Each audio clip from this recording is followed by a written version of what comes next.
안녕하세요. 오늘은 두 번째 날이네요. 이제 양도소득세 쪽에서 전번 주에 1번부터 100번까지 아마 진도가 나갔을 거예요. 이제 101번부터 진도를 나갈 건데 혹시 전번에 하신 것 중에서 누가 물어봐가지고 대답해 보신 적이 있으신가요? 아직 없죠. 아직 그런 일이 없죠. 실무에서 이런 사례를 접했을 때 이걸 누군가가 물어봐가지고 내가 스스로 대답을 한 번만 하시면 이 사례는 계속 기억할 수 있거든요. 그러니까 대답을 하셔야 돼요. 책을 막 본다고 해서 누군가에게 내가 대답할 수 있는 게 아니라 이거를 상황 판단을 빨리 하셔야 돼요. 잘 안 되시면 반드시 이렇게 그림을 그리셔야 돼요. 그림을 그려놓고 이 내용을 그냥 내가 알고 있는 내용으로 설명하지 마시고 책을 펼쳐놓고 펼쳐놓은 책을 참고해 가면서 하나씩 설명을 해주시면 돼요. 이렇게 하시면 되는데 그냥 책 없이 이걸 내가 알고 있는 세법 지식으로 설명하려면 너무 힘들으세요. 자, 이제 101번 한번 가볼게요. 2020년 12월 또 이렇게 됐어요. 2020년 12월 A주택을 취득 보유하고 있다가 2021년 11월 B주택을 새로 취득하고 2024년 1월 A주택을 양도하는 경우에 비과세 특례를 받을 수 있나요? 그랬어요. 그럼 이제 순서대로 보는 거예요. 먼저 여기서 집을 하나 취득을 해가지고 있다가 2021년에 다시 또 다른 집을 샀어. 그 다음에 A 주택을 이 주택을 여기서 양도를 하려고 하네요. 그럼 이제 우리가 알고 있는 게 뭘 알고 있냐면 B 주택 취득일로부터 여기서부터 옛날 주택 종전주택을 이제 조건 두 가지가 맞으셔야 돼요. 이제 첫 번째 조건은 이제 여기 조건이 하나 이렇게 조건이 하나 있어야 돼요. 자, 이 조건이 옛날 집을 취득한 날로부터 새로운 집을 몇 년 지난 다음에 샀어야 되고 1년. 이거를 계속 책을 찾으면서 1년이 경과된 후에 1년이 경과된 후에 새 집을 사고 그러면 1년이 경과됐는가를 보는 거예요. 여기서 2020년 12월부터 2021년 11월이니까 1년 넘었는가 안 넘었는가요? 안 넘었죠. 이 조건에서 틀려버린 거예요. 이게 넘지 않았으니까 새 주택을 사고 종전주택을 3년 이내에 양도를 하면 비과세를 받는데 이 두 개 조건이요. 1번 조건하고 2번 조건이 있는데 1번 플러스 2번이 이게 충족이 되어야만 비과세를 받을 수 있어요. 근데 거의 많은 분들이 여기만 생각을 해요. 지금 2021년 24년이고 3년 넘으셨네요. 그럼 3년이 넘어버렸는가 안 넘었는가요? 아직 안 넘었죠. 그러면 여기서 2024년 11월인데 2024년 1월이니까 3년이 안 됐으니까 3년이 안 됐으니까 A주택은 비과세 받을 수 있으시겠는데요? 왜? 여기서부터요. 2020년 12월부터 2024년이니까 여기서 2년 이상 보유를 했으니까 2년 이상 보유를 했으니까 비과세를 받을 수 있겠는데요. 그런데 혹시 이 집을 취득할 때요. A주택을 취득할 때 이 집이 조정 대상 지역이었는지 한번 확인 한번 해보셔야 되겠는데요. 내가 이 집을 살 때 A주택을 취득할 때 이 주택이 조정 대상이었더라면 여기에 더하기 또 2년 거주 이 조건까지 있어야 돼요. 그래서 이걸 다 따져봤더니 여기가 1년이 지난 후에 새 집을 사야 되는데 1년이 지나기 전에 새 집을 한 달만 더 늦게 샀어야 되는데 11월 달에 구입을 하다 보니까 1년이 경과되지 아니한 상태라 비과세를 받을 수가 없어요. 이런 거예요. 자, 그럼 이제 이게 밖에 설명했는지를 이제 다시 확인하는 거예요. 책을 꼭 찾아야 돼요. 1번 조건하고 2번 조건을 동시에 충족해야만 비과세 혜택을 받을 수 있는 거예요. 근데 이 중에서 1년 이상이 지난 후 새 집을 사야 되는데 1년이 지나기 전에 새로운 집을 사버렸기 때문에 종전집을 양도하더라도 비과세 혜택을 받을 수가 없어요 하고 상담을 하셔야 돼요. 그럼 이제 이분에게 그럼 제가 어떻게 했어야 돼요 하고 물어보면은 그 집을 옛날 집을 사고 나서 얼마 지난 다음에 새 집을 샀어야 됩니다. 그래야 된가? 1년이 지난 후에. 그런데 그 1년이 지나기 전에 샀을 때 혹시 어떻게 해서 구입하게 되셨어요 하고 물어보고 상담을 잘못했다. 그럼 누군가가 상담을 잘못해가지고 지금 사도 비과세 받을 수 있다고 상담했으면 그건 상담의 잘못이에요. 그러면 잘못하면 중개사님이 책임을 질 수도 있어요. 그 부분은 상담을 잘못했기 때문에. 그래서 이런 부분은 1년이 지나기 전에 비주택을 취득했기 때문에 비과세 적용을 받을 수가 없습니다. 이렇게 되는 거예요. 이 규정은 절대 안 봐줘요. 단 하루 차이가 나더라도 절대 안 봐주고, 예전에 어떤 분이 딱 이틀 차이 났는데 세금을 중개사님이 물어드렸어요. 그래서 상담을 잘못해가지고 세금 나온 거 다 물어드렸어요. 그 부분은. 이제 102번 한번 사례로 가보죠. 102번은 이제 부부 공동명의 주택을 소유한 1세대가 협의 이혼에 따른 재산 분할로 단독 명의로 변경한 경우에 2년 이상 거주 요건을 충족해야 되나요? 그러면 거주 요건을 충족한다는 이야기는 취득일 현재 이 집이 무슨 지역에 있는 집이니까 조정 대상이죠. 그럼 이제 왜 이 경우가 어떤 경우 한번 사례를 쭉 이제 들어보는 거예요. 먼저 2019년 3월에 남편 명의로 인천 서구 아파트 분양권을 취득 계약을 했어요. 그럼 이제 이 분양권은 주택수에 들어가는가 안 들어가는가요?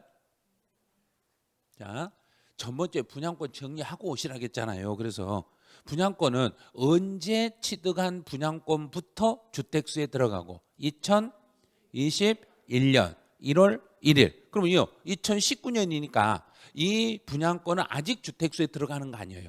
이건 아직은 이거 대상 자체가 아니에요. 이거는. 그다음 2019년 5월 28일 날 이 분양권을 부부 공동명의로 변경을 했네요. 이제 공동명의로 변경을 했어. 그런데 2020년 6월 19일에 조정 대상 지역으로 지정이 됐네. 근데 말만 계속 하시면 내가 말을 듣고 있으면 나중에 상담할 때 정확히 상담 되겠는가 안 되겠는가? 안 되죠. 그럼 뭘 하라겠는가? 그리라고 그랬죠. 이 흐름을 이야기할 때마다 이 흐름표를 그대로 그리는 거예요. 여기서 분양권을 먼저 취득하셨네요. 그 다음에 다시 이 분양권을 부부 공동명의로 바꾸셨네요. 바꾸고 난 다음에 조정 대상 지역으로 지정이 됐네요.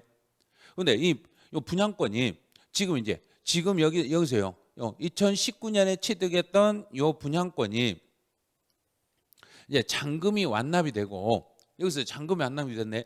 그럼 잔금이 완납이 되고 나서 재산을 분할했네. 그러면 잔금 완납이 되고 예를 들어서 여기서 주택이 됐다고 예를 들어 이제 주택으로 신축을 해가지고 주택이 됐어. 그러면 이 주택은 조정 대상 지역으로 지정된 후에 있는 일인가 전에 있는 일인가? 후에. 그런데 이 집은 분양권 계약 자체를 분양권 계약을 조정 대상적으로 지정되기 전에 했더란 이야기예요. 그러면 여기에 또 예외 규정이 있는가를 또 찾으셔야 돼요. 조정 대상으로 지정되기 전에 계약을 하고 계약금을 지급한 사실이 입증이 되고 그 당시에 가족 모두가 무주택이라는 게 확인이 되면 이제 그 조건이 있는가를 찾으셔야 돼요. 됐죠? 계약금 지급일 현재 무주택 세대에 해당합니다. 무주택 세대에 해당합니다. 그랬어요. 그리고 계약금을 지급한 사실이 확인됐더라면 이런 경우에는 나중에 조정 대상으로 지정이 됐더라도 지금 이 경우 이 시점을 따지니까요. 그 분양권 자체가 2019년 3월 19일 상태를 따지니까 나중에 주택으로 바뀌더라도 이 주택은 조정 대상 지정 후에 집으로 봐야 되는가, 전에 걸로 인정을 해줘야 되는가? 전에 걸로 봐서 2년 거주하지 않아도 비과세를 받을 수 있겠습니다. 이렇게 가는 거예요. 그럼 여기서 재산을 분할해. 그럼 다시 이혼해가지고 재산을 분할을 하더라도 이때 재산 분할은 지금부터 소유권을 시작한다? 처음부터 소유권을 시작한다? 처음부터. 재산 분할에 대한 취득 시기는 당초 취득일로 소급이 되니까 이 시점을 따지지 말고 앞에 시점으로 가라는 이야기예요. 그럼 앞에 시점으로 가니까 잔금이 지급된 이 주택에 대해서는 2년 거주를 하지 않아도 비과세가 가능하시겠네요 하고 관련 규정을 전부 복사해서 주셔야 돼요. 이거 말만 들어가지고는 절대 이게 이해가 안 되세요. 그래서 이것과 관련되어 있는 법 조항들을, 그러면 조정 대상으로 지정되기 전에 계약을 하고 계약금을 지급하고 무주택이라는 게 입증이 됐다는 걸, 이걸 확인하는 걸 그 법 조항을 복사해 가지고 그분한테 주셔야 돼요. 그래야만이 나중에 나는 2년 거주 안 해도 된다는 게 확실하게 입증이 됐다는 걸 알 수 있는 거예요. 근데 그 조항을 우리 중개사님들이 찾을 줄 알아야 된가, 못 찾아야 된가? 그렇죠.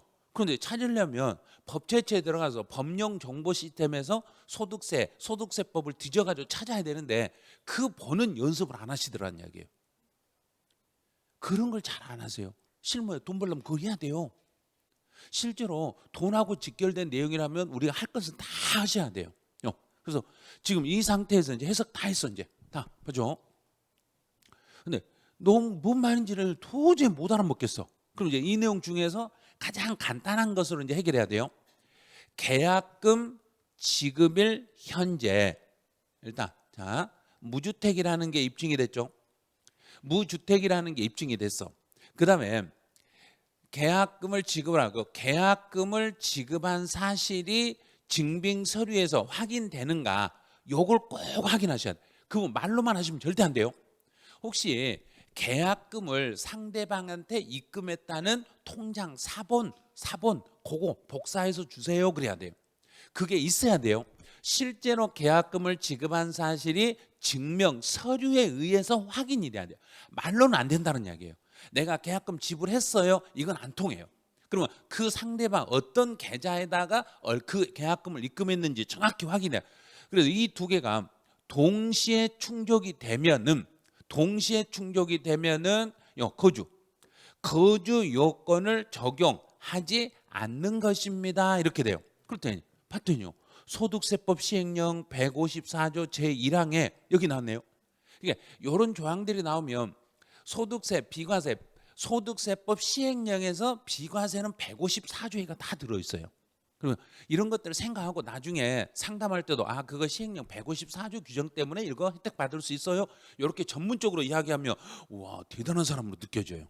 그래서 막 변호사들 그러잖아요. 법 몇 조 구장에서 무슨 법 뭐에 따라서 막 이렇게 말하잖아요. 우리도 그렇게 한번 해봐요. 이제 소득세법 시행령 154조 규정에 따라서 비과세를 받을 수 있어요. 이렇게 말하면 와 대단하신 분이네. 이 중개사님 대단하시네요. 막 그래. 이렇게 말 한마디만 하더라도요. 그런데 여기서 이제 중요한 건 뭐냐면 이 재산 분할 이거를 말만 들어가지고는 절대 안 되세요. 혹시 요게 지금 재산 분할이라는데 실제 재산 분할 판결 받은 판결 뭐 있으세요? 혹시 재산 분할 아니라 이자료 아니세요? 의문을 가지셔야 돼요. 왜 그러냐면 이게 재산 분할하고 위자료하고의 차이가 어마어마하거든요.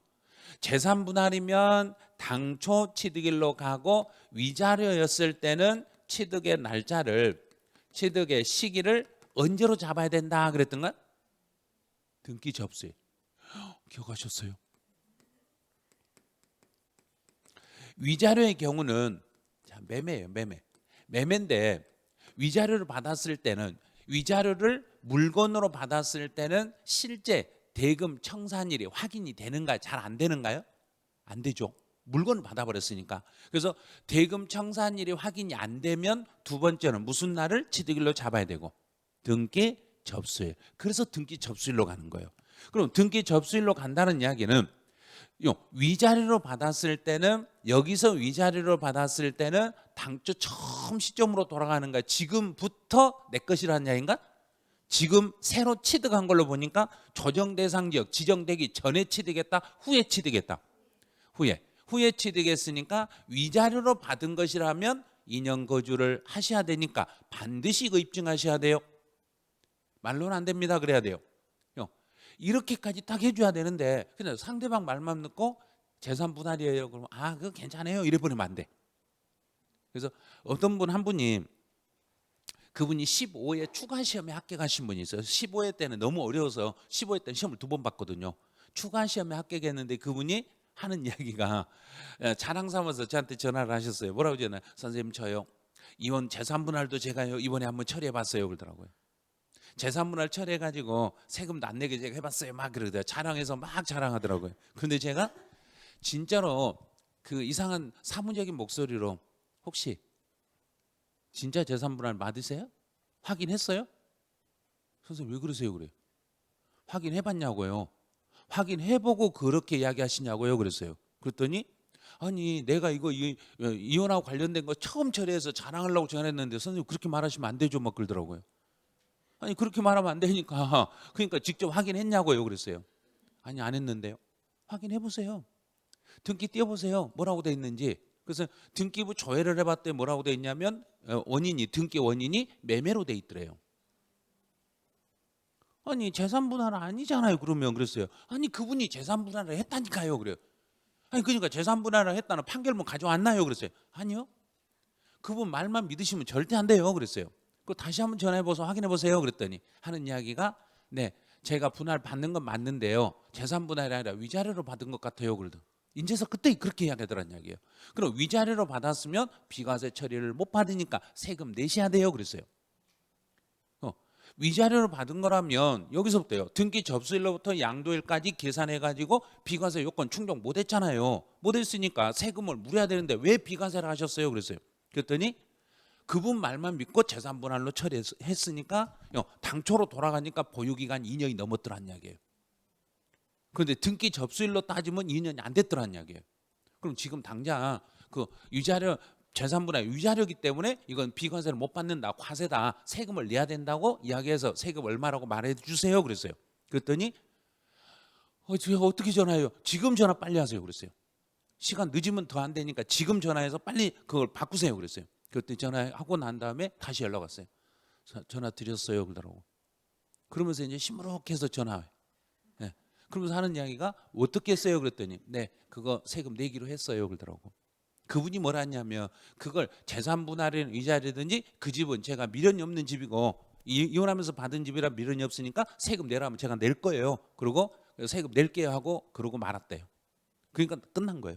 안 그랬으면 시간이 지나가지고 나중에 세금 내라면 그 세금은 중개사한테 막 떠밀렸을 거예요. 그래서 이런 것들을 재산 분할로 이야기할 때는 절대 먼저 믿으시면 안 돼요. 재산 분할 판결했던 그 판결문이 있는가를 확인을 해 주셔야 돼. 그리고 등기부를 꼭 열람을 하셔야 돼요. 등기부 열람해 보시면 매매라고 돼 있으면은 위자료를 받은 거예요. 만약에 거기에 등기 원인회가 재산 분할로 찍혔으면 그건 재산 분할이에요. 그런데 매매라고 찍혀 있더라도 재산 분할 판결문이 있으면 매매를 판결문이 엎어버릴 수 있어요. 그럼 재산 분할로 바꿀 수 있어요. 왜냐하면 세법은 등기가 중요한 게 아니라 사실 판단이 원칙이기 때문에 사실 서류가 있으셔야 돼. 그래서 이거 상담하실 때 진짜 신중하셔야 돼요. 재산 분할이라고 해서 당연히 그냥 이거 거주 안 해도 비과세 받아요 했는데 위자료였을 때는 보유도 해야 되고 거주도 해야만 비과세로 바뀌어버린 거예요. 그래서 꼭 이건 상담하실 때 102번 같은 건 주의를 좀 해주시라는 이야기예요. 103번으로 한번 가보죠. 103번 같은 경우는 별도 세대인 자녀에게 주택을 부담부 증여하는 경우입니다. 자, 부담부 증여라는 말은 무슨 말인지 알겠죠?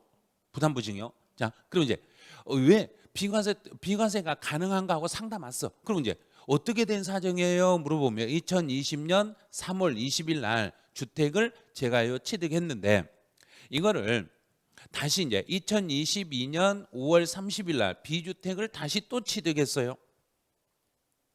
그런데 그 중에 2024년 3월 15일 날 A주택을 자녀에게 부담부 증여했어요. 여기서요. 이 A주택을 자녀에게 이렇게 부담부 증여로 넘겼더란 이야기예요. 그러면 부담부 증여란 이야기는 두 갈로 나누죠. 상대방에게 상대방 채무를 인수하는 부분은 양도로 보고 인수 이외의 부분에 대해서는 증여로 보겠습니다. 자, 여기까지 이제 상담을 했어. 상담해 놓고 그러면 이 중에 이 부분이요. 이 양도 부분이 비과세 혜택을 받을 수 있는가 이렇게 물어보는 거예요. 그럼 주택을 두 개를 가지고 있다가 하나를 자녀에게 부담부 증여로 넘겨도 일시적 이주택의 특례 3년 안에만 팔면 되는 특례 규정 받을 수 있겠는 거 없겠는가요? 받을 수? 자, 이제 여기서 제일 중요한 건 바로 이거예요. 혹시 자녀가 지금 같은 집에 살고 있나요? 다른 집에 살고 있나요? 그럼 물어보면 네, 다른데 별도의 세대를 구성했어요. 혹시 주민등록만 바꿔놓지 않으셨어요? 주민등록만 별도로 띄워놓고 실제로는 이 집에서 자녀와 같이 생활하시면 안 됩니다. 그러면 이제 상대방이 뭐라고 하냐면 반드시 혹시 세무서 직원처럼 말하세요 그래요. 왜 세무서 직원처럼 나한테 이렇게 말하세요 그래요. 정확해야 되니까 그래요. 그거 정확하지 않으면 세무서에서 조회해서 나중에 세금을 추징당할 수 있으니까 이거 조심하셔야 돼요. 그래야 돼요. 그러면 실제 별도 세대 구성한 거 맞죠? 그러면 자녀가 지금 결혼을 했거나 나이가 30이 넘었거나 30이 안 넘었을 때는 소득 증빙이 되시거나 그리고 다 입증이 되시죠? 만약에 이 중에 별도 세대 구성 요건이 아닌데 별도 세대를 구성했다고 거짓말하시면 나중에 세금 나와도 저는 책임질 수 없습니다. 이 말을 딱 해놓고 상담을 하시는 거예요. 그럼 이제 정확하게 별도 세대 맞아요. 결혼해가지고 독립했어요. 그러면 결혼해서 독립한 자녀에게 내 A주택을 부담부 증여로 넘겼어. 그럼 부담부 증여로 넘겨도 이 부분에 대해서는 일시적 이주택 특례 대상이 되겠는가 안 되겠는가? 우리 실제 공부할 땐 절대 이런 거 배운 적이 없어. 자, 그럼 여기 양도잖아요. 양도니까 양도했을 때는 몇 년 안에만 양도하면은 비과세 혜택을 받을 수 있고 3년. 그게 다 들어가 있는 거예요. 그럼 이제 여기서요. 이 규정을 보는 거예요. 이렇게 이제 따져보는 거예요. 새 주택 사고 나서 종전주택을 3년 이내에 양도했는가를 확인해. 그럼 3년 넘었는가 아직 안 넘었는가요? 안 넘었죠. 자, 그러면 조건 하나 충족됐죠. 그 다음에 또 볼게. 그러면 여기서요. 여기 조건을 다시 보는 거예요. A주택을 취득한 날로부터 B주택을 취득한 날까지 몇 년이 지난 다음에 집을 사야 되고 1년. 자, 1년 경과가 됐는가? 이걸 또 따져. 2020년에서 2022년이니까 1년 지났는가 안 지났는가? 지났죠. 그럼 자, 둘째. 여기도 맞았고 여기도 맞았고 이 두 개가 동시 충족이 됐으니까 이제 A주택을 취득일로부터 A주택을 양도할까지 보유기간 몇 년 보유? 2년 보유. 2년 보유 요건을 충족해야 되고 이 주택을 2020년 3월 20일 날 이날 조정 대상으로 묶였는지 안 묶였는지를 중개사님이 찾아서 보여주셔야 돼. 말로 해서는 안 되고 서류를 보셔야 돼. 그럼 전번주에 조정 대상 지역을 국세청이 들어가면 확인할 수 있다겠네. 확인해 보신 분? 봐요. 안 해보셨잖아요. 그러니까 돈 벌기 힘드신 거예요. 아직까지 돈은 내 주머니는 안 들어오셔요. 지금 이 상태면. 이렇게까지 해가지고는 돈을 벌 수가 없어요. 돈을 벌려면 진짜로 노력을 하셔야 돼요. 이걸 조정 대상 지역을 지금쯤 딱 출력을 해가지고 딱 가지고 있으셔야 돼. 내가 가지고 여기는 지금 지역이 어느 지역인가에 따라서 조정 대상이 될 수도 있고 안 될 수도 있으니까 이 지역이라면 되겠는데요. 만약에 김포라 하면 안 되겠는데요. 어디라면 되겠는데요. 하면서 지금 말을 계속 보여드리면서 거기 날짜 짚어가면서 지금 상담을 하셨어야 돼요. 그럼 만약에 조정 대상으로 지금 지정이 돼 있는 집이었더라면은 그때는 여기다 플러스 다시 2년 거주. 그러면 거주 요건을 확인하려면 뭘 또 확인해 봐야 되고? 거주했는 거 확인하려면 뭘 확인해야 되고? 봐요. 모르시잖아요, 지금. 그걸 계속 기억하셔야 돼요. 실거주 요건은 그분이 그 집에서 실제로 거주한 사실이 확인되는 서류를 제공하셔야 돼. 근데 그게 확인이 안 되면 주민등록상 전입 일로부터 전출 일까지로 잡는 거예요. 그러면 그분이 전입 일로부터 전출 일까지 잡으려면 등본을 띄어봐야 된가요? 초본을 띄어봐야 된가? 주민등록 초본을 띄어야 된가? 등본을 띄어야 된가?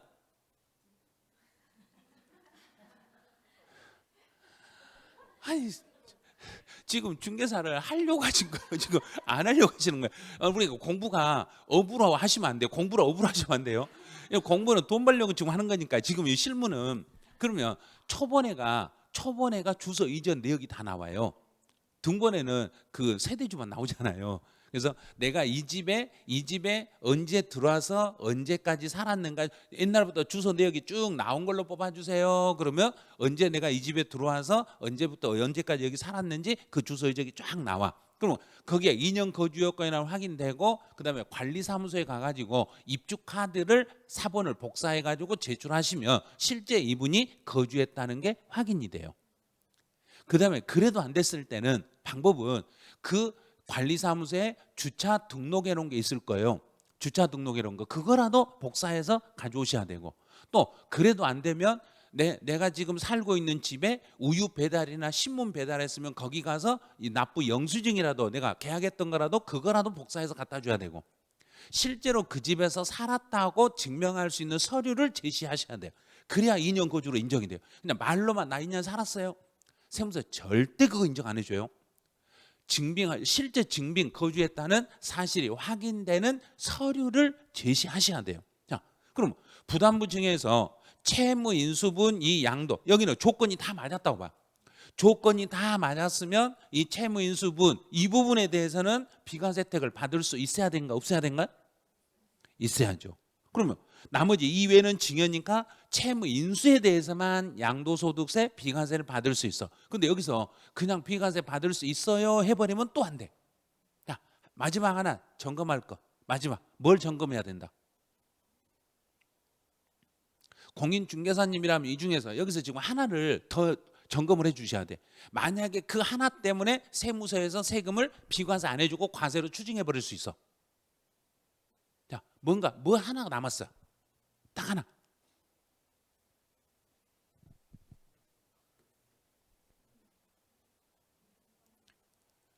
부담부 중에서 채무를 인수했을 때 직계 존비속 간의 채무는 실제 인수 사실이 확인되셔야 돼요. 혹시라도 그 채무 인수 사실이 직접 자녀가 채무를 인수해서 실제로 자녀가 그걸 갚는다는 걸 입증할 수 있는 서류를, 인수했다는 서류를 제시하셔야 돼요. 사실 확인돼야 되고, 사실 확인이 안 되면은 그 채무 인수일지라도 증여로 봐서 양도소득세가 아니라 증여세로 바뀌어버리니까, 혹시 실제 자녀가 인수한 거 맞으시죠? 맞다니까요. 말로 하지 마시고 서류 내밀어 보세요. 인수사실 확인되면 그건 입증이 됐으니까 비과세 되지만 그렇지 않으면 안 됩니다. 비과세는 그냥 해주는 거 아니에요. 비과세는 정부가 이걸 정확히 검증을 해가지고 그 요건에 다 충족이 되어야만 비과세가 되는 거예요. 그냥 말로 해서 비과세 되는 거 아니에요. 자, 되죠? 제일 중요한 게 여기에요. 별도 세대원인 자녀에게 부담부 증여한 경우에도 채무 부분에 대해서는 일시적 2주택 비과세 특례 적용을 받을 수 있습니다. 그런데 여기서 중요한 게 이 채무 부분이 입증이 되어야만 양도로 보기 때문에 입증했다는, 채무 인수했다는 사실이 증명되는 서류를 내밀으시면 돼요. 그것만 내밀으시면 비과세를 받을 수 있습니다. 이렇게 가요. 104번 가보죠. 104번은 상가를 주택비로 용도 변경할 경우에 다가구 주택 C를 신축한 날로부터 3년 이내에 주택비를 양도하며 일시적 2주택 혜택 적용이 되나요? 그러면 이제 이렇게 복잡하게 이제 상담이 들어왔어. 2010년 10월 17일 날 대구에 있는 단독주택을 취득했어요. 또 2014년 11월 달에 단독주택 B를 또 취득했어요. 이것도 대구에 있네요. 근데 2020년 4월 8일 날 단독주택 주택 B를 상가로 용도 변경했어요. 자, 그럼 이제 상가로 용도 변경했으니까 B는 주택이란 야인가 상가란 야인가? 상가. 자, 이건 상가죠. 자, 이게 상가예요. 그럼 이 사람은 여기까지는 집이 이제 몇 개가 있는가? 하나. 집이 하나밖에 없죠. 그런데 2022년 12월 20일 날 주택 A를 양도했어. 자, 양도했네. 1세대 1주택 비과세 신고 및 결정했어. 그럼 여기까지 해서 처음에 있는 A주택을 취득했다가 B주택을 샀는데 B주택을 상가로 바꿔버리고 A주택을 팔았으니까 A주택은 몇 개 가지고 있다 팔아먹었는가? 한 개. 한 개를 가지고 있고 그때 양도할 때는 제가요 1세대 1주택 비과세 신고하고 비과세로 끝났어요. 여기까지 이제 상답이 들어왔어. 그런데 2023년 12월 20일 날 또 돼지 C를 취득했네요. 땅을 취득했네. 근데 거기에다가 그 땅 위에 다가구 주택을 신축을 했네. 그럼 다가구 주택을 신축했으니까 이제는 주택이 몇 개가 됐는가? 상가 하나 가지고 있고 옛날 집 있는 거 팔아먹었고 지금 여기다 집을 지었으니까 주택 하나밖에 없죠. 자, 그럼 이제 이걸 그림으로 그려봐 이제. 복잡하죠.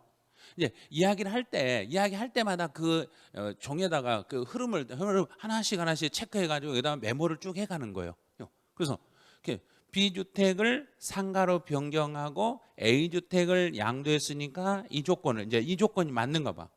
이 조건이 맞으려면 일단 보유기간 2년 이상을 보유하면 비과세를 받을 수 있으니까 2010년에서 2022년이니까 당연히 보유기간 충족했죠. 충족했으니까 이 주택은 비과세로 일단 떨어졌어.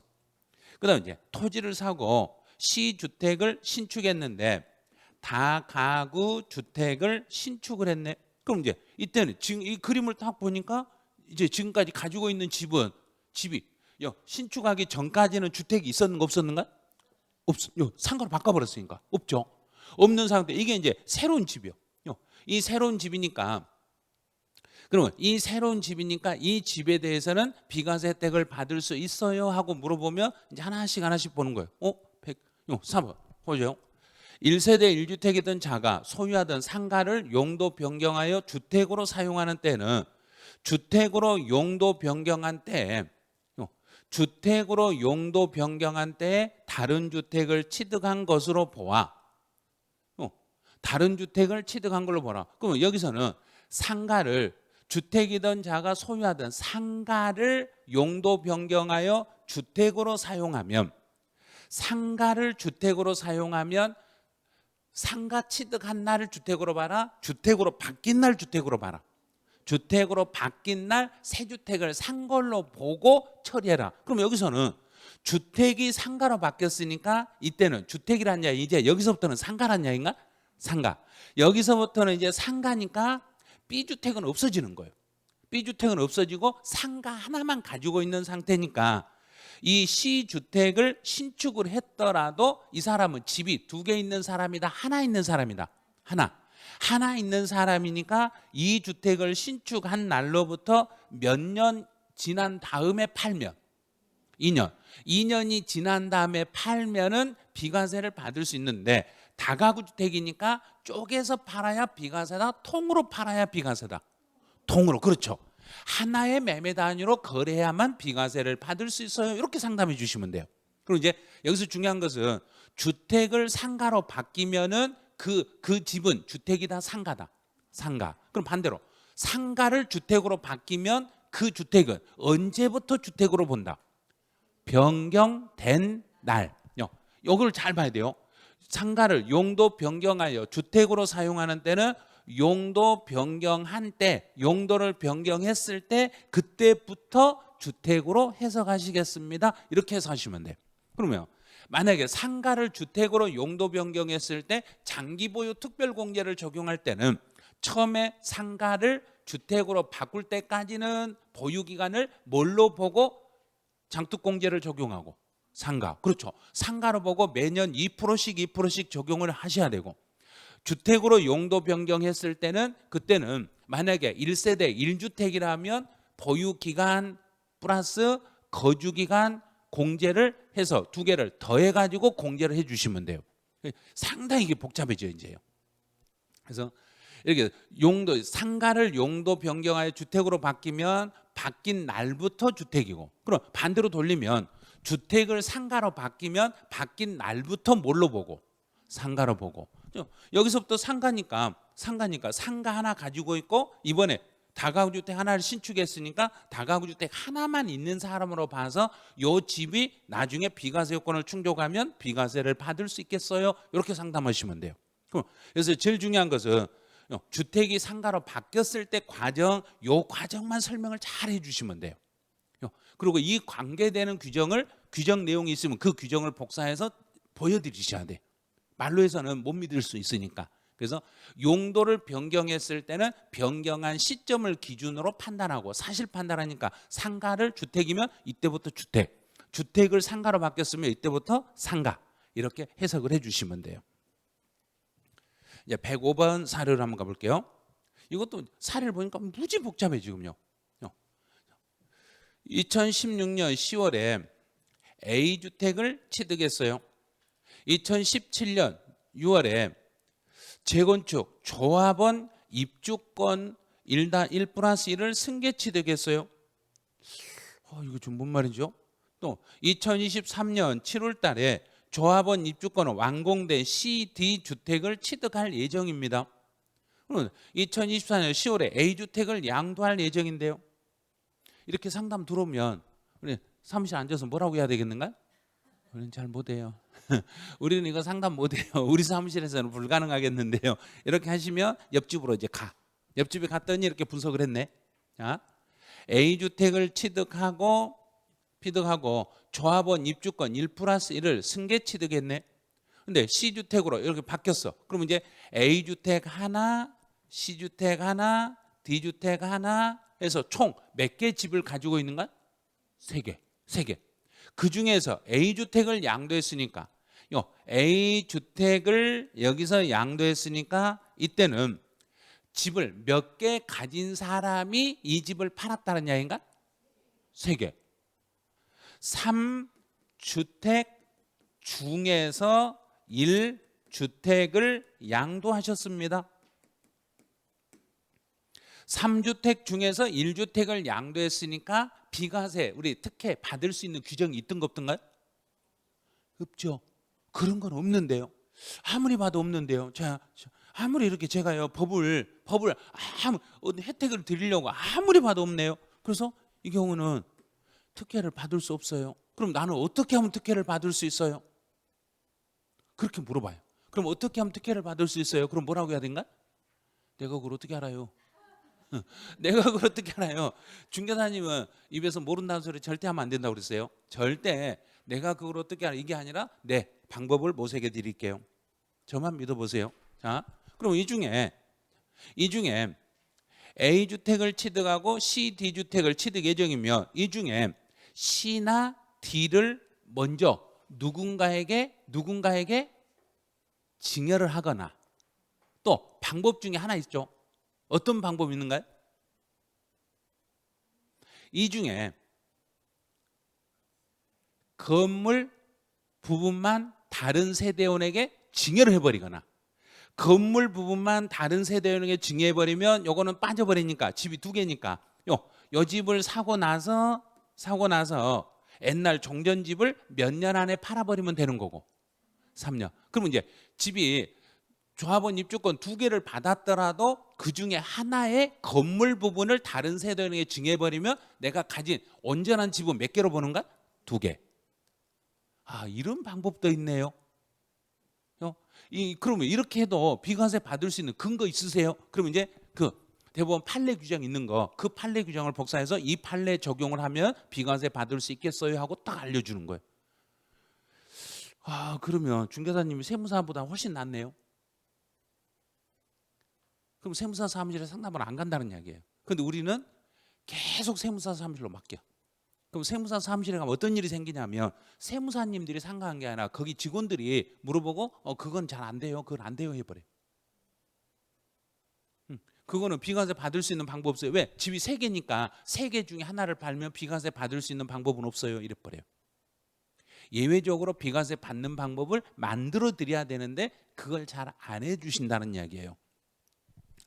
그래서 이런 경우는 주택을 1세대가 조합원 입주 집 하나 있는 사람이 조합원 입주권 2개를 받고 나중에 조합원 입주권이 주택으로 바뀌면 그건 집 2개가 되는 거예요. 그러면 하나 있는 상태 2개니까 총 3개가 돼. 그럼 3개 중에 하나를 팔았으면 그때는 비과세를 받을 수 없습니다. 이렇게 가요.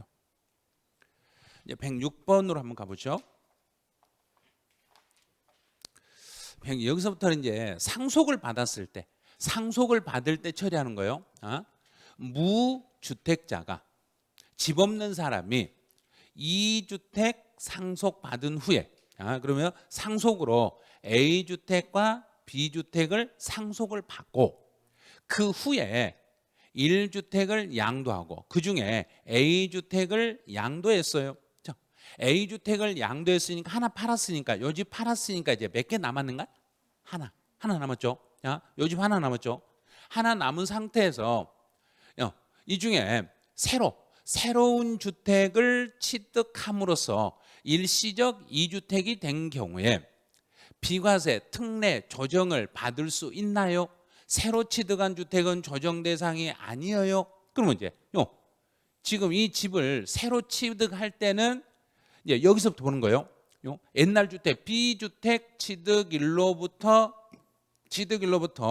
새 주택을 새로운 집을 취득한 날까지 몇 년이 지났는가를 확인하고 언제나 똑같이 해야 돼요. 1년 경과. 그러면 C주택을 취득한 날로부터 B주택을 이 주택을 양도해야 되는데 양도를 그러면 이거는 몇 년 이내에 양도해야 되고 3년. 3년 이내에 양도를 하면 3년 이내에 양도하면 비과세를 받을 수 있어. 그런데 이 조건은 옛날 집을 내가 취득해서 가지고 있을 때는 이 조건이 맞는데 상속을 받았을 때는 조건이 달라지죠. 상속을 받을 때는 내가 상속을 받기 전에 이미 내 집을 가지고 있었던 사람만 혜택을 본다. 상속을 받을 때 집이 없던 사람도 혜택을 본다.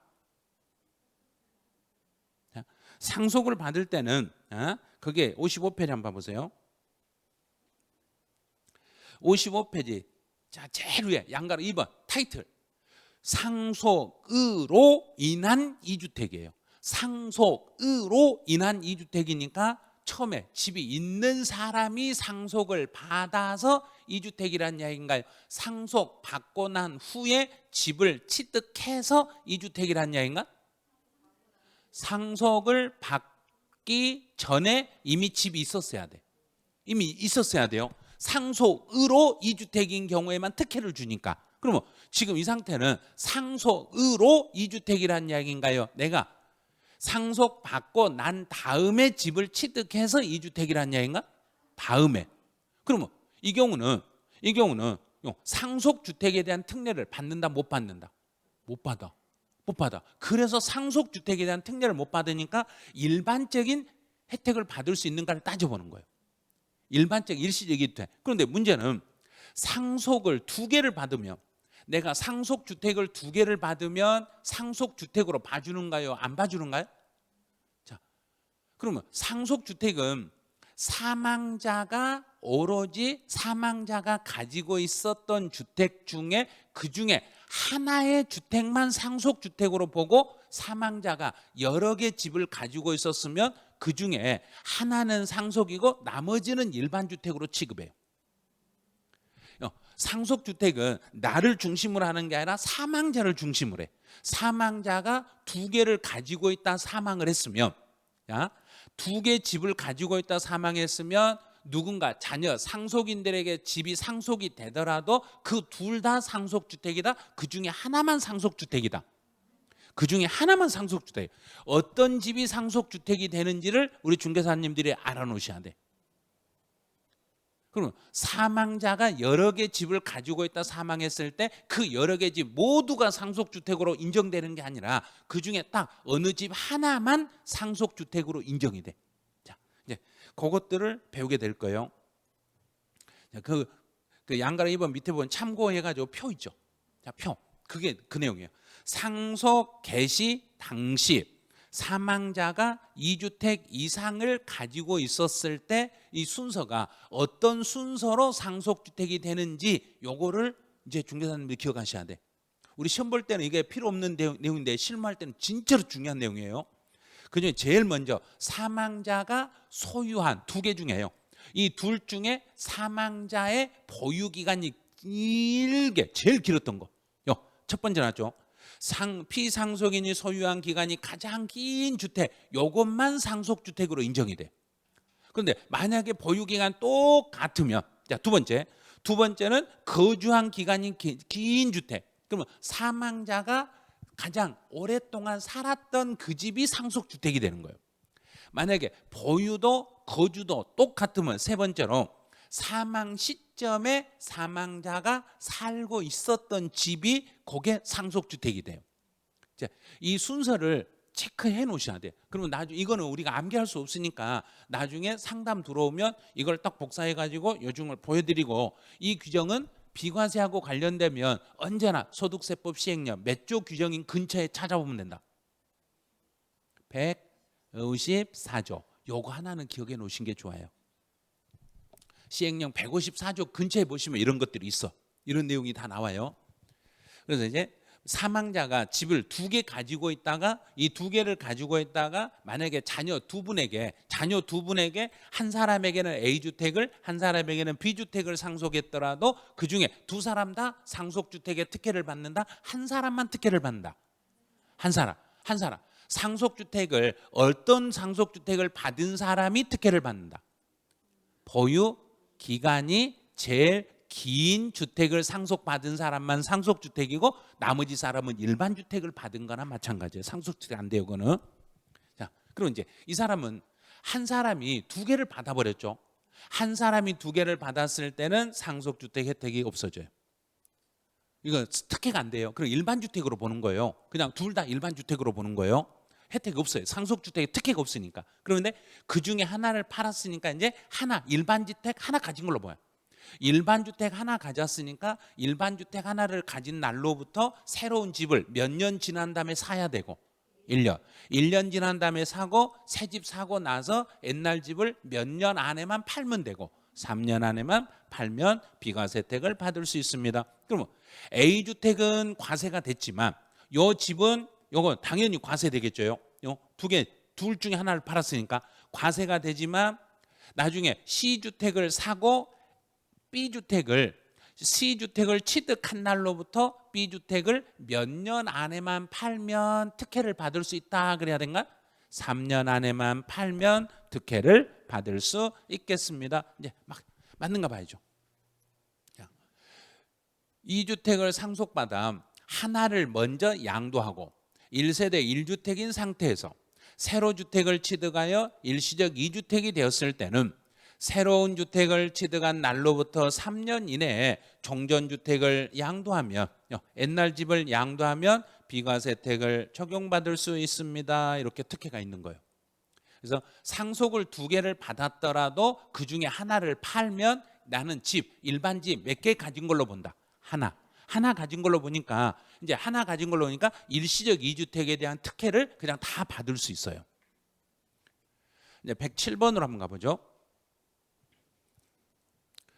1주택을 보유한 거주자가 무주택자인 누나 및 1주택자의 매형과 함께 거주하던 중에, 자, 그러면 나와 내 누이와 매형을 같이 살아. 그런데 나와 매형은 주택수를 계산할 때 나와 매형은 둘이 포함해서 계산한다, 따로 계산한다.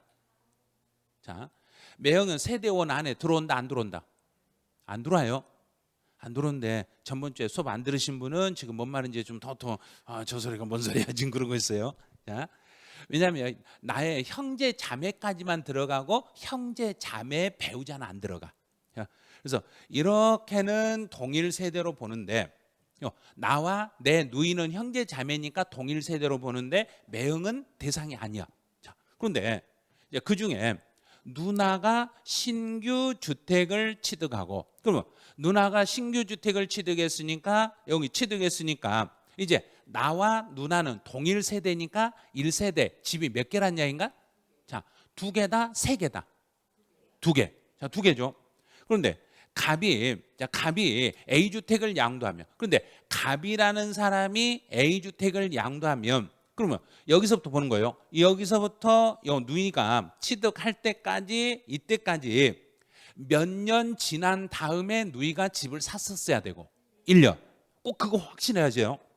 1년 경과 후에 누이가 새 집을 사야 되고, 누이가 새 집을 사고 난 다음에 동생이 그 집을 몇 년 안에만 팔면 3년. 자, 3년 이내에 갑이 자기 주택을 양도하더라도 매형이 집을 가지고 있었던 없었던 상관없이 나는 비과세 특혜를 받는다 못 받는다? 받는다. 이렇게 되는 거예요. 그럼 이제 만약에 바꿔봐. 자, 여기서 누나가 새 집을 사고 매형의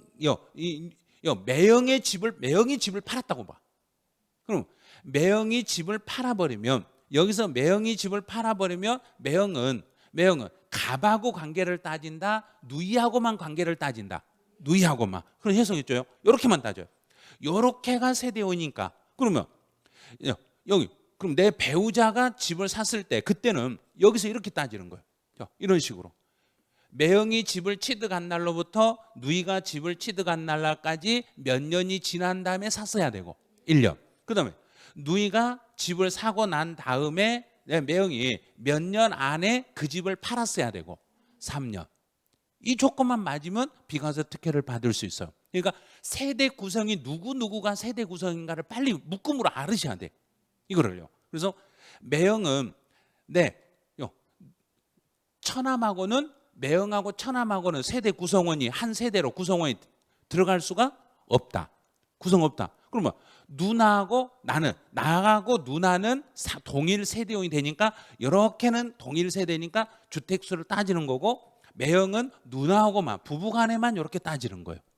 이 정도 하시면 이것도 이제 상담이 되실 거예요. 근데 108번으로 이제 한번 가보죠. 108번은 주택을 상속받아 2주택인 상태에서, 그러면 상속을 받아 2주택이라는 이야기는 이미 집이 있었는가 없었는가? 있었죠. 자, 집이 있는 사람이 상속을 받아서 집이 2개가 됐어. 자, 2개 됐네. 그럼 새로운 주택을 취득하여 3주택이 됐어. 그러면 다시 새 집을 샀어.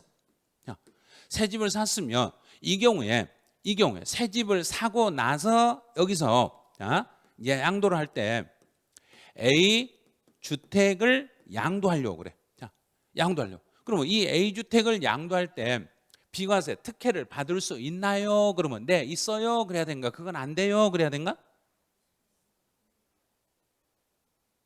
지금처럼 입 딱 다물어 버리면 안 돼요.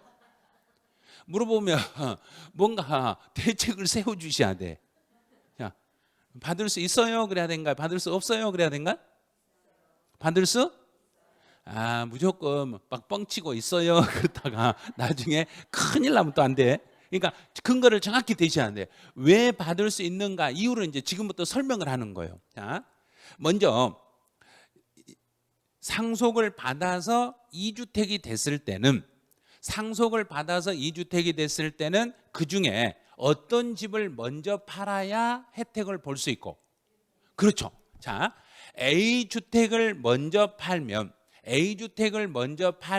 상속주택은 있는 걸로 본다, 없는 걸로 본다?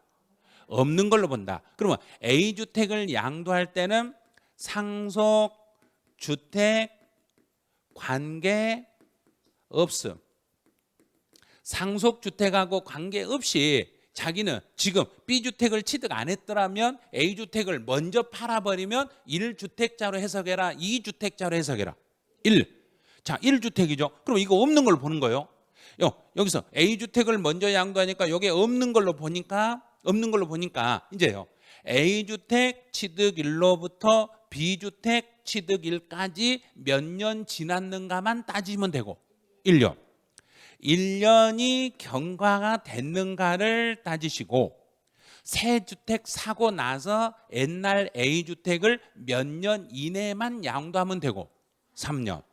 3년 이내만 양도하시면은 A주택이 비과세 혜택을 받을 수 있습니다. 받을 수 있어. 그럼 주택이 3개가 되더라도 받을 수 없다, 받을 수 있다.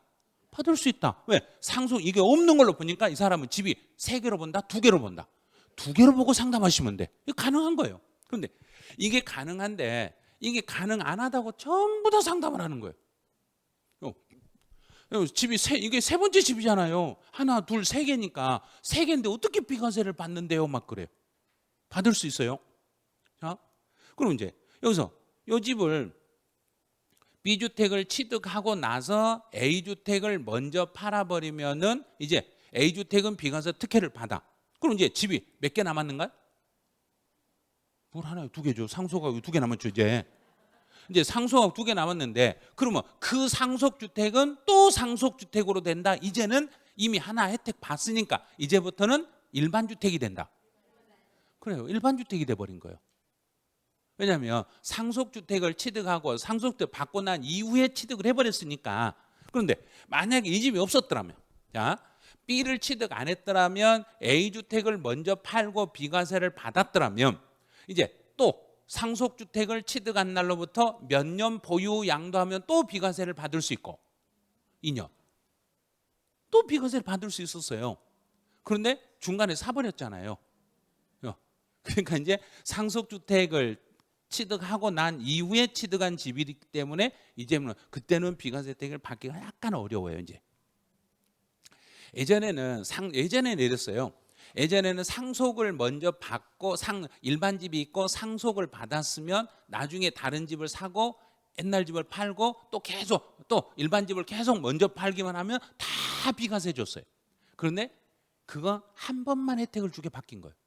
그래서 상속으로 인하여 2주택이 됐을 때는 처음에 가지고 있는 그 일반 주택 그거 하나만 비과세 혜택을 받고 나중에 새로 산 집들은 이제 비과세를 못 받게 법을 바꾼 거예요. 이제 109번으로 한번 가보죠. 109번은 이제 조건이 조금 달라질 거예요. 주택을 2017년 1월 부친의 사망으로 A주택 상속을 받은 후에, 상속을 받은 후에, 여기서 상속을 받은 후에요. 2021년 1월 10일 7억 원의 B주택을 취득하여 보유했습니다. 여기서 뭐 또 집을 샀어. 자, 이 사람은 상속을 받고 나서 집을 샀는가요? 받기 전에 집을 샀는가요? 받고 나서. 상속을 받은 후에 집을 샀으니까 B주택을 양도하더라도 먼저 B주택을 양도하더라도 비과세 특혜를 받는다? 못 받는다? 못 받아요. 안 돼요. 순서가 달랐어요. 순서. 자, 이 경우에 비과세 특례를 적용받을 수 있어요? 그러면 아니요. 그건 안 돼요. 순서가 틀렸기 때문에 안 돼요. 그래야 돼요. 먼저 상속을 받고 나서 나중에 집을 사시면 안 돼요. 집이 있는 사람이 나중에 상속을 받아야만 혜택을 받는 거지 상속을 받고 나서 새로운 집을 샀을 때는 특혜를 받을 수가 없습니다. 자, 110번으로 가보죠. 이제 주택을 무주택자가 상속을 받을 때 집이 없었어. 무주택자가 1주택을 상속을 받았어. 그런데 상속을 받고 나서 2년 보유를 했네. 2년 이상을 보유하고 양도를 했어. 집 없는 사람이 상속을 받았어. 상속을 받고 2년을 보유하고 팔면 그 집은 비과세가 가능하다, 불가능하다? 가능해요. 이건 비과세 받을 수 있어요. 그런데 한 가지 주의할 게 있었죠. 2년 보유가 안 됐으면 여기서부터요. 상속을 받고 나서 양도할 때까지 예를 들어서 1년 6개월밖에 안 됐어요. 1년 6개월을 보유했으면 비과세를 받는다, 못 받는다? 못 받는다. 그런데 단 우리 중개사 사무실, 우리 사무실에 오셨으니까 제가 특별히 비과세 받을 수 있는가 다시 한번 하나만 더 점검해 드릴게요. 자, 뭘 점검해야 된가? 그렇죠. 같이 살았는가? 사망하기 전에 혹시 같이 동일 세대를 구성해서 사망자와 동일 세대를 구성해서 혹시라도 같이 산 적이 있나요? 네, 제가요 2년 전부터 사망하기 2년 전부터 부모를 모시고 그 집에서 같이 살았는데요. 그거 그 집에 살았다는 게 입증할 수 있는 서류만 줘보세요. 그럼 2년 전에 살았으니까 보유기간은 여기서부터 여기까지 보유기간 인정이 돼서 2년 플러스 1년 6개월이니까 3년 6개월 보유로 인정이 되면 이제 이 사람 비과세 못 받는다, 받는다. 이 규정이 있었죠.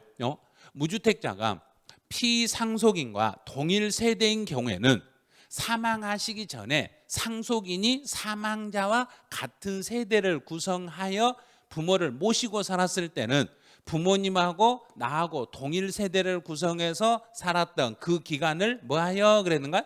합산해서 보유기간을 판정한다는 규정을 배운 적이 있어. 그걸 빨리 책을 뒤져보면서 찾아내야 돼요.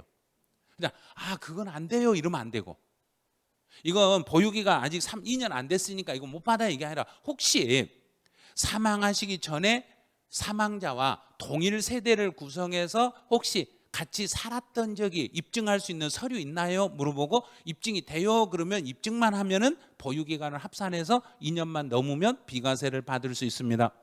그건 이미 배웠던 내용들이에요. 이제 111번으로 한번 가보죠. 자, 상속주택의 이제 판정, 요거를 이제 한번 연습해 볼게요. 부친이 사망하면서 형과 동생은 각각 1주택씩 상속을 받았습니다. 그럼 지금 사망하시는 분이 집이 몇 개 있었는가? 2개. 자, 2개 있죠. 그러면 그 집이 2개 있으면 그 둘 다 상속주택이다, 하나만 상속주택이다. 하나만. 어떤 집? 보유기한이 긴 거. 자, 이제 나왔죠. 그래서 형은 부친이 20년간 소유한 주택이고 동생은 10년간 소유한 주택이니까 누구만 상속주택이다? 형. 그렇죠. 요 집이 보유기간이 기니까 여기는 상속주택으로 취급하시고 요 집은 일반 주택으로 보겠습니다. 이렇게. 근데 이들 형제가 상속받은 주택을 먼저 양도하는 경우는 과세가 되겠지만 상속받은 걸 먼저 팔면 과세가 되는데 본인들이 소유하는 주택을 먼저 양도하면 형은 비과세를 받을 수 있는 거 없는가요? 있어. 동생은 비과세를 받을 수 없어. 그럼 이제 우리가 법을 아니까 부모님이 집이 2개 있으면 우리는 내가 집이 하나 있는 사람이야. 그럼 나는 상속으로 인한 비과세를 받고 싶으면 부모님이 더 오래전에 샀던 집을 내가 상속을 받는 게 좋다? 최근에 산 걸 상속받는 게 좋다? 오래전에. 그냥 내가 부모님 오래전에 샀던 거 그거 내가 상속받을게. 형은 지금 최근에 산 거 받으세요. 이제 그래. 그러고 나서 나는 내 집 팔 때 비과세 받고 형은 형 집 팔 때 과세 당하고. 예? 세법 모르면 뭘로 떼우려면 되고 돈으로. 이제 그걸 입증을 해줘야 돼. 법을 모르면 돈으로 떼우른다는 걸 보여주셔야 돼요. 자, 우리 이제 배웠으니까 알잖아요. 이 중에 여러 개를 상속을 하더라도 그 중에 소유기간이 가장 긴 주택을 상속주택으로 보고, 만약에 소유기가 똑같다 그러면 피상속인이 거주한 기간이 가장 긴 주택을 상속주택으로 보고, 여기서 이렇게 순서가 이렇게 나오는 거예요. 1번 이게 안 되면 2번, 2번이 안 되면 3번, 3번이 안 되면 4번, 이렇게 순서 계속 내려오는 거예요. 그다음에 만약에 거주 기간도 똑같다 그러면 상속 개시 사망 시점에 사망자가 그 집에서 거주한 주택입니다. 그런데 둘 집에서 보유 기간도 똑같고 거주 기간도 똑같고 또 피상속이 산 적도 없어. 사망 시점에 산 적도 없어. 그러면 거주한 사실 없으면 그때는 기준시가가 가장 높은 주택으로 갑니다. 그런데 기준시가도 똑같으면 어쩔 수 없이 둘 중에 얼른 누군가가 빨리 선택해서 팔아버려야 돼. 그 경우는 상속인이 선택하는 1주택입니다. 제일 마지막에는. 조건을 먼저 보유기간 제일 긴 거, 두 번째 거주기간 제일 긴 거, 그 다음에 사망자가 살았던 집. 요 정도만 알면 충분히 상담이 가능하실 거예요. 이제 112번 한번 가보죠. 112번.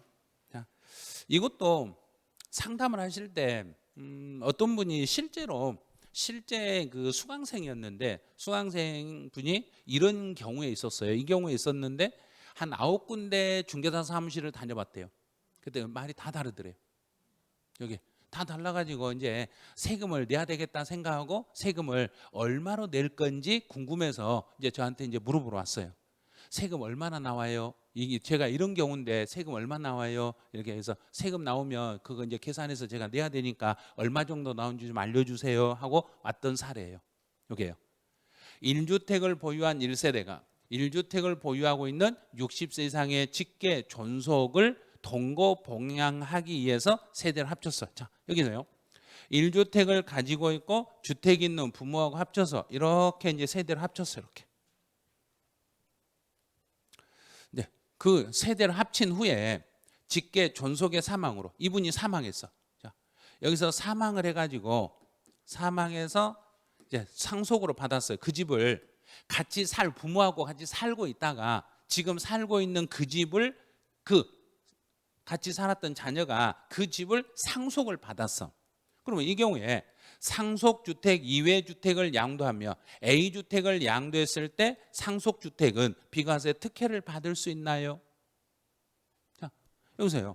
이 상속주택은 여기서 상속을 받고 나서 이제 양도를 할 때 A주택을 양도하면 이 A주택은 비과세 특혜를 받을 수 있나요? 하고 물어봤어. 자, 받을 수 있겠는가 없겠는가요? 받을 수? 있나요? 그러면 네, 있어요. 그랬어요. 그럼 왜 어떻게 해서 있어요? 다른 데 갔더니 없다 하던데요. 안 된다는데 어떻게 이게 돼요? 자, 부모를 봉양하니까 자, 부모를 모시게 해서 세대를 합쳤어. 그럼 합치고 나서 A주택을 팔든 부모 집을 팔든 몇 년 안에만 팔면 되고 10년 안에 팔아야 되는데 10년 되기 전에 부모님이 사망해가지고 부모 집이 상속으로 돌아와 버렸어.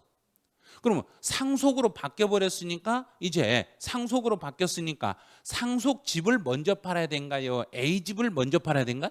A집을 상속받고 몇 년 안에 팔아야 되고 그런 거 없다네. 야, 상속을 받고 그런 거 없이 비과세 받을 수 있다. 이제 봐요. 비과세 특례를 적용받을 수 있어요. 상속으로 보아서 그러면 상속으로 본다는 이야기는 부모 봉양주택이 상속으로 바뀌었으니까 이제 상속주택을 받은 거예요. 그러면 상속주택을 내가 집을 가지고 있는 후에 받았는가 전에 받았는가? 후에 받았으니까 옛날 가지고 있는 일반 집을 먼저 팔기만 하면 비과세 혜택을 받을 수 있습니다. 그래요. 근데 이런 경우는 사망을 했더라도 예외적으로 부모 봉양 합가일로부터 옛날 집을 몇 년 안에 팔아도 비과세 혜택을 받을 수 있고 10년 똑같아요. 그 부모 봉양 혜택도 받을 수 있고 상속에 대한 혜택도 받을 그 둘 중에 하나 내가 유리한 거 하나 선택해서 받으시면 돼요. 나에게 유리한 걸 선택해서 그냥 받으시면 돼요. 113번까지 한번 가고 잠시만 쉬었다 갈게요. 자, 이 113번은 요거는 또 이제 약간 특이사항이에요. 약간 특이사항. 공동상속 주택이에요. 그럼 이제 상속을 받을 때 사망자가 주택이 2개 가지고 있었는가 하나만 있었는가? 하나. 사망할 때 하나의 주택을 이제 자녀 2사람이 공동으로 상속을 이렇게 받은 거예요. 2사람이 공동으로 상속을 받으면 2사람 다 상속주택으로 본다. 한 사람만 상속주택으로 본다. 한 사람만. 하나의 주택을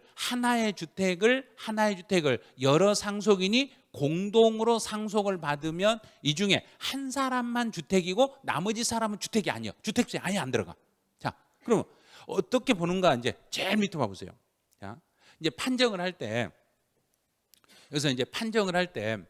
공동으로 상속을 받았을 때 첫 번째는 상속인 중에서 그러면 사망자로 따지는가 이제 상 받은 사람으로 따지는가?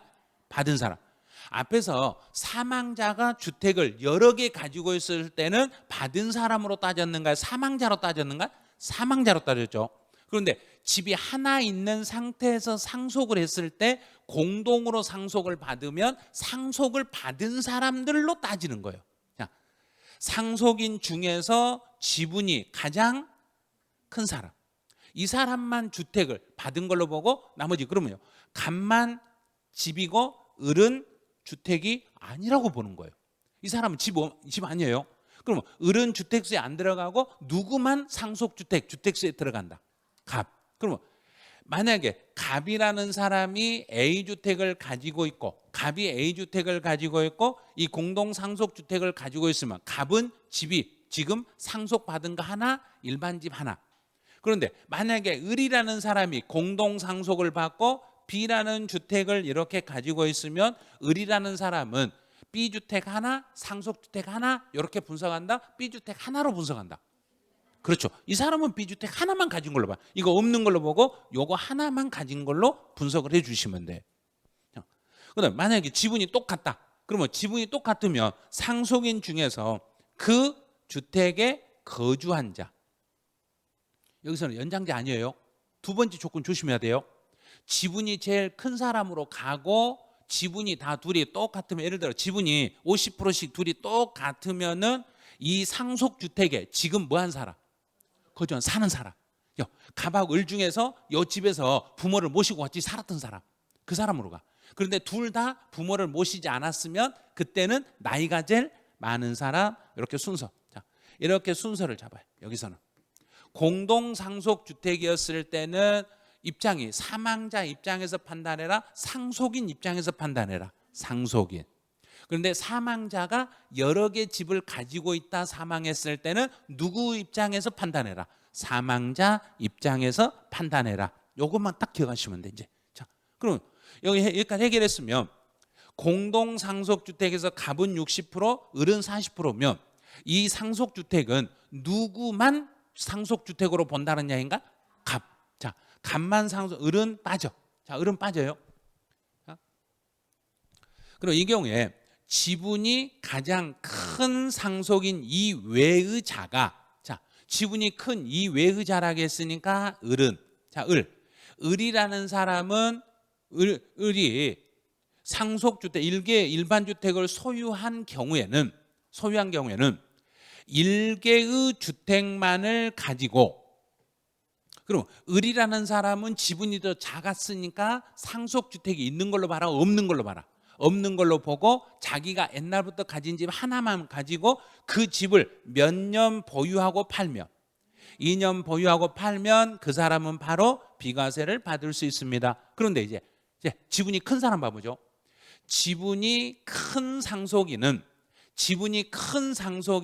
상속을 받아서 이 사람은 일반 주택 하나를 가지고 있고 상속주택 하나를 가진 걸로 봐서, 자, 이렇게 봐가지고 이 사람은 어떤 집을 먼저 팔아야 특혜를 받을 수 있고, 일반 집. 이 경우에 일반 집을 먼저 팔아야만 비과세 혜택을 받을 수 있습니다. 이렇게 해서 그러는 거예요. 그지? 공동으로 집 한 채를 상속을 받을 때 여러 개 가진 집을 상속해 줬을 때 순서 판단하는 것만 딱 기억해 놓으시면 돼. 자, 다시.